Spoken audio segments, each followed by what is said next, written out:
दो स्टॉक का आज डिस्कशन करेंगे जिसका आज बहुत बड़ा डील हुआ है। एक है CDSL और एस्टरडम, ये हेल्थ केयर का स्टॉक है। तो ये स्टॉक में क्या करेंगे, तो आज जब डील होने के बाद स्टॉक भी आज बहुत गिरा है। CDSL 5% गिर गया और एस्टरडम 7% गिर गया।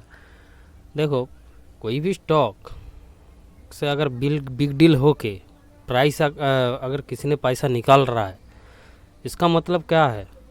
इसका मतलब वो जो डील हुआ है बायर और सेलर का बीच में हुआ है। किसी ने बेच रहा है, किसी ने खरीद रहा है।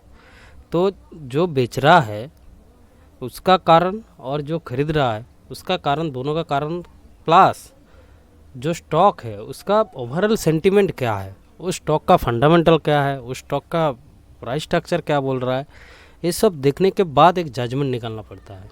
ठीक है। देखो, CDSL का ये जो आया था, CDSL share drop 6% after Standard Chartered like exit 1250 crore block deal. अब देखो, इसने जब इन्वेस्टमेंट बैंक का JP Morgan had last evening issue a term sheet for a block deal in which Standard Chartered bank offer to sell its entire at % stake. ठीक है, इसका पूरा जो स्टेक है ये बेच रहा है। ठीक है। अब देखो, अगर स्टॉक को, अगर CDSL जो स्टॉक है इसको अगर आप स्कैनर पे जाके पहले इसका अगर फंडामेंटली अगर चेक करेंगे तो ये जो हम करके रखा है सेंट्रल डिपॉजिटरी सर्विसेज। अब देखो, इंडिया में दिन प्रतिदिन डीमेट अकाउंट होल्डिंग का जो पर्सपेक्टिव है ये तो बढ़ रहा है। नया न्यू जनरेशन मार्केट में आ रहा है। ओके, तो इसका वजह से क्या है, उन लोगों को ये डिपॉजिटरी अकाउंट तो चाहिए ही। मान लो किसी स्टॉक को खरीद के वो जो होल्ड करके रखेगा वो कहाँ पे रखेगा? यही CDSL और NSDL दोनों पे कहीं ना कहीं रखेगा। ओके, तो इस हिसाब से इस बिजनेस पे इसका तो एक मोनोपोली है। ओके, पहली बात। दूसरी बात, इसका अगर आप फंडामेंटली अगर जाके देखेंगे, इसका सेल्स अगर देखो ये सब स्टॉक क्या है, ये सब स्टॉक जितना गिरने का अपॉर्चुनिटी देगा ना ऑल टाइम हाई से, उतना ही इसमें कोई ना कोई खरीदने के लिए रेडी रहेगा। अब देखो, अब स्टैंडर्ड चार्टर्ड बैंक ने हो सकता है कि उसको पैसा का ज़रूरत है इसीलिए उन्होंने स्टेक निकाल लिया, या फिर हो सकता है उन्होंने IPO टाइम पे घुसाया था पैसा, अब वो निकल रहा है। कोई भी तो कारण हो सकता है ना। लेकिन अब देखो, इसका सेल्स देखो, जिस दिन से कंपनी ये बीच में थोड़ा सा 2022 में इसका थोड़ा सा डाउन हुआ था 52 करोड़ से, उसके बाद देखो इसका सेल्स क्वार्टरली इंक्रीजिंग हो रहा है, ऑपरेटिंग प्रॉफिट इंक्रीजिंग हो रहा है, OPM इंक्रीजिंग है। ठीक है। तो अब एक स्टॉक को जब इसका सेल्स प्रॉफिट सब कुछ इंक्रीज हो रहा है, ऊपर से ये जो BSE CDSL ये सब क्या है, मोनोपोली स्टॉक है ना। क्योंकि बढ़ती हुई जो मतलब इनका कॉम्पिटिटर अगर देखे उतना कुछ है ही नहीं, है ना। तो ये सब स्टॉक में जब डीमैट अकाउंट का डिमांड आएगा अपकमिंग डेज में, तो स्टॉक होल्डिंग करने के लिए ये सब डिपॉजिटरी अकाउंट भी बहुत सारा खुलेगा। EPS भी देखो, अच्छा खासा EPS है, EPS ग्रोथ भी है। ओके, कैश फ्लो इसका पॉजिटिव था, थोड़ा सा नेगेटिव हो गया, यही इसका थोड़ा सा हो सकता है कारण है। ओके, ये पॉजिटिव था, ये थोड़ा सा नेगेटिव हो गया।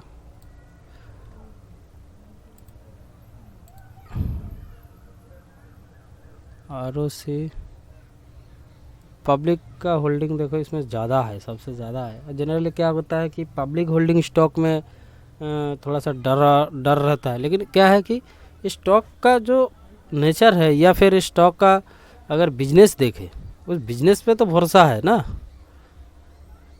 तो ये सब स्टॉक में जब भी ऑल टाइम हाई से जितना भी करेक्ट करेगा उतना नीचे कोई ना कोई लेने के लिए खड़े होगा, ये इसको लेगा। इसको देखो, अभी अगर देखे तो बहुत सारा आदमी जो लोग मार्केट में है, जिनका मार्केट में अच्छा खासा नॉलेज भी है, वो लोग CDSL BSE ये आपको मिलेगा ही उनका पोर्टफोलियो में, कुछ ना कुछ तो का क्वांटिटी उनको खरीद के रखा हुआ है। ओके, तो स्टॉक गिर रहा है, इसका मतलब ये नहीं कि कुछ हो जाएगा, ऐसा नहीं है। ये सब स्टॉक जितना गिरेगा उतना इसको लेने के लिए कोई ना कोई खड़ा रहेगा। और इसका अगर चार्ट पैटर्न देखो, ये वीकली चार्ट है, इसका चार्ट देखो, ये इसका ऑल टाइम हाई था, इसको ऑल टाइम हाई ब्रेक करके फिर नीचे आ रहा है। और ये में प्लॉट करके रखा है, ठीक है। अभी देखो जहाँ से ये ब्रेकआउट दिया था उसी लेवल पे आके ये एक बुलिश कैंडल बनाया था। तो बुलिश कैंडल बनने के बाद फिर ये नीचे की तरफ आ रहा है। इसको अगर हम 1 डे करेंगे, ये देखो, अब देखो स्टॉक एक रैली में गया, रैली में जाने के बाद स्टॉक ने एक कंसोलिडेशन बना दिया। ये जो इसका लेवल है 1632 से लेके 1670 का आसपास, ये जो जोन है इसको ब्रेक करेगा तो स्टॉक थोड़ा सा नीचे आएगा। अभी तो डेली टाइम पे में स्टॉक का सेंटीमेंट थोड़ा सा बैरिश हो गया। अब देखो ये में सारा जो ये में है, अच्छा 4 ये में ये पूरा नीचे की तरफ आ गया। तो अभी स्टॉक का बैरिश सेंटीमेंट है, तो आने दो, गिरने दो, ओके। जिसका पास है, जो जिसने ले लिया वो तो इन्वेस्टमेंट करने के लिए ले लिया ना। अगर आप ट्रेडिंग कर रहे हो तो मार्केट बैरिश हो गया तो आपका स्टॉप लॉस हिट हो गया तो आप निकल जाइए। अगर आप इन्वेस्टमेंट के लिए घुस गए, ले लिया, तो आप उसको होल्ड करिए। यहाँ पे कुछ क्वांटिटी आप ऐड किए, फिर जब ये ऑल टाइम हाई से बहुत 20% 25% डाउन आ जाएगा, फिर आप कुछ क्वांटिटी ऐड करेंगे, है ना। तो एक स्टॉक में ऐसा करके इन्वेस्टमेंट किया जाता है। अगर आप ट्रेडिंग कर रहे हो, मान लो किसी ने स्विंग ट्रेडिंग के लिए इसको ले आकर रखा है, तो उसने क्या करेगा, उसका तो स्टॉप लॉस हिट हो जाएगा। उन्होंने तो मान लो यहाँ पे किसी ने घुसा था, तो यहाँ पे कहीं ना कहीं स्टॉप लॉस रख के तो घुसा है। ट्रेडिंग कर रहे हो मतलब स्टॉप लॉस तो दे के ही घुसे हो, तो स्टॉप लॉस हिट हो जाएगा तो सीधी सी बात है, निकल जाएंगे। और जो लोग इन्वेस्टमेंट कर रहा है वो लोग इस स्टॉक में अभी उतना घबराना नहीं है। स्टॉक अभी बैरिश हुआ है, ओवरऑल देखा जाए तो मार्केट भी थोड़ा सा बैरिश हो रहा है। तो वो जितना करेक्ट करेगा उतना नीचे खरीदने के लिए ये सब स्टॉक में कोई ना कोई रेडी रहेगा। और एक स्टॉक में ब्लॉक डील हुआ है, वो है एस्टर डीएम। देखो ये स्टॉक क्या है, इसको ये तो बहुत बड़ा रैली दे रहा था, इसको पहले वीकली देख लेते हैं।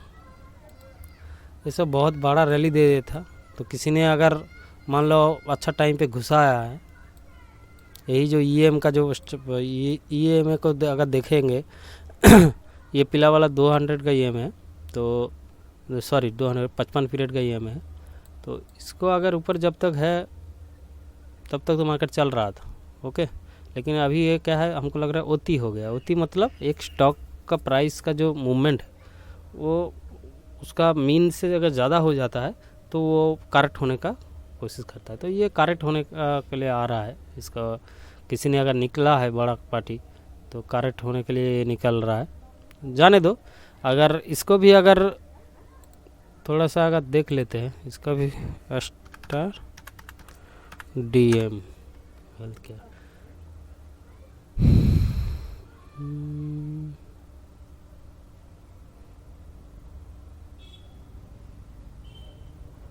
देखो स्टेडियम में क्या है, ये मोनोपोली सेक्टर नहीं है, मोनोपोली कंपनी नहीं है। हेल्थ केयर में तो बहुत सारा कंपनी है, ऐसा नहीं है।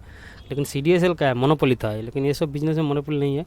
लेकिन इसका अगर फंडामेंटल देखें तो सेल्स भी अच्छा खासा बढ़ रहा है, सेल्स अच्छा खासा बढ़ रहा है। सेल्स में ग्रोथ है, लेकिन उतना खास ग्रोथ है ही नहीं। अब देखो उतना खास 3317 3711 इतना खास ग्रोथ है नहीं। ऑपरेटिंग प्रॉफिट में भी अच्छा खासा ग्रोथ है। नेट प्रॉफिट देखो ये होते होते एक बार नेगेटिव हो गया था, फिर एक देखो 20 करोड़ 15 करोड़ माइनस 15 करोड़ में लॉस में आ गया, 209 अचानक दे दिया। ये कहीं पे भी क्या इतना बड़ा प्रॉफिट कहीं से आ गया। इसका ओपीएम भी बढ़ गया। Sales annually sales growth, annually profit growth, annually profit growth इसका उतना हाई नहीं, कम हो गया। 601 करोड़ होगा था, फिर 475 करोड़, 396 करोड़ हो गए।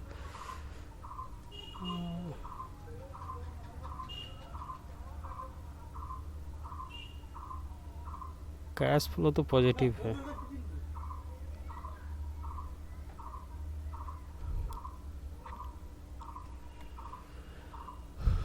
तो इस टाइम पीरियड में मार्च में 2023 साल में इसका प्रोमोटर का स्टेक 3% बढ़ा हुआ है। कोई भी कंपनी में प्रोमोटर स्टेक कब बढ़ाता है? जब कंपनी का अच्छा खासा फ्यूचर दिखता है तभी ना बढ़ाता है। एफआई भी इसमें पोजीशन बढ़ाया है, डीआई भी पोजीशन घटाया है। पब्लिक का पोजीशन पहले बहुत ज़्यादा था, फिर कम हो गया, क्योंकि पब्लिक क्या है, अच्छा खासा कंपनी से पब्लिक का उतना स्टेक रहता नहीं है। ठीक है, सीडीएसएल क्या है, सीडीएसएल में उतना क्यों देख लिया था, क्योंकि वो मोनोपोली बिजनेस है, उसमें प्रोमोटर्स उनके पास ज़्यादा रखा नहीं है, वो बेच दिया। ओके, लेकिन ये क्या है, ये कंपनी है ना, ये सब मोनोपोली तो नहीं है ये सब कंपनी में। एस्टरडम में बात कर रहा हूँ।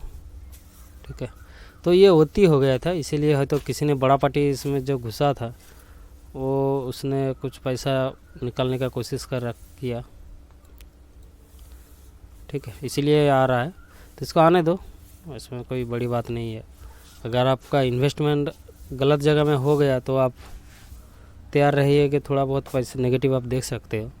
अगर आपका इन्वेस्टमेंट ट्रेंड शुरू होने से पहले कुछ रहा है, मान लो यहाँ पे ब्रेकआउट दिया, यहाँ पे एंट्री किया होगा, यहाँ पे एंट्री किया होगा, कहीं पे भी एंट्री किया होगा तो पैसा कुछ बना है। लेकिन अगर टॉप में एंट्री किया होगा तो आपने गलत जगह फंस गया हो तो निकल सकते हो, क्योंकि अभी ये मीन रिवीजन करके बहुत नीचे आएगा। हमको लग रहा है इसका अभी कहाँ है, करेक्शन होने वाला है। ठीक है, थोड़ा सा बाउंस दे सकता है अपकमिंग डेज में। फिर डेली में देखते हैं इसको। देखो डेली में ये जो 4 EMA है इसको क्रॉस कर दिया प्राइस ने। ओके, ये जो 4 EMA हमने लगा के रखा है प्लॉट करके, अब डेली में इसका स्ट्रक्चर देखो, ये गिर गया, तो इसका सपोर्ट था, सपोर्ट का नीचे क्लोज दे दिया। इसका जो नेक्स्ट सपोर्ट होगा वो यहाँ पे होगा,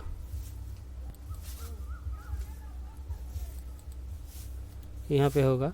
तो मार्केट क्या है, प्रीवियस कुछ महीने मार्केट बहुत बुलिश था, तो इसीलिए ये सब स्टॉक जो फंडामेंटली स्ट्रॉन्ग स्टॉक है वो सब भाग गया बहुत। लेकिन अभी क्या है, अभी मार्केट भी करेक्शन करने जा रहा है, तो ये सब स्टॉक भी इसीलिए करेक्शन हो रहा है, और कुछ पार्टी भी निकल रहा है। ओके, अब यहाँ पे करेक्शन का टाइम पे वो पार्टी निकला नहीं है, प्राइस जब थोड़ा सा बाउंस बैक किया फिर वो निकल गया। तो अभी ये सपोर्ट तोड़ दिया, तो नेक्स्ट सपोर्ट ये है। अगर किसी ने स्विंग ट्रेडिंग के लिए एंट्री किया हो तो अपना स्टॉप लॉस लेके निकल जाओ। अगर इन्वेस्टमेंट करने के लिए अगर किसी ने स्टॉक ले लिया तो आप गलत जगह पे इन्वेस्टमेंट कर दिए, तो हो सकता है कि आपको अपकमिंग डेज में और भी करेक्शन देखे। Okay, bye.